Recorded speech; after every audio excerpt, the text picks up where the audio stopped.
Mahatma Gandhi national rural employment guarantee act, Mahatma Gandhi ఉపాధి హామీ పథకం ఏదైతే అమల్లో ఉందో గత 20 సంవత్సరాల నుంచి ఇప్పుడు దాని బదులుగా కొత్త పథకం రాబోతోంది. అదే జీ రామ్జీ పథకం. అసలేంటి పథకం?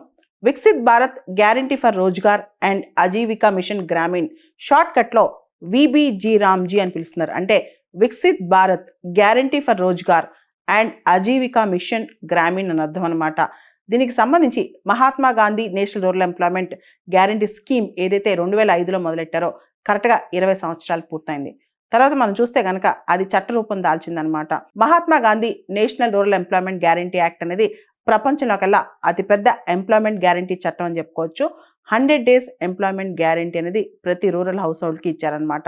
దాంతోపాటు మనం చూస్తే కనుక పురుషులకు స్త్రీలకు సమానమైన వేతనాలు కూడా ఈ యాక్ట్ లో వచ్చాయి. వీటన్నిటితో పాటు 15 రోజుల లోపల ఎంప్లాయ్మెంట్ ఇవ్వలేకపోతే అన్ఎంప్లాయ్మెంట్ అలవెన్స్ కూడా ఇస్తారు. దీనిలో జాబ్ కార్డ్స్ ఉంటాయి. అండ్ మనం చూస్తే within 5 kilometres radius employment ఇవ్వాలి. ఎక్కడి నుంచి అయితే వాళ్ళు అప్లై చేశారో అక్కడి నుంచి within 5 kilometres radius employment ఇవ్వాలన్నమాట. ఇవన్నీ కూడా మహాత్మా గాంధీ జాతీయ ఉపాధి హామీ పథకం అనేది అద్భుతంగా ముందుకెళ్ళడానికి దోహదపడ్డాయి. ఇప్పుడు దాన్ని రీప్లేస్ చేసి కొత్త పథకం రాబోతోంది.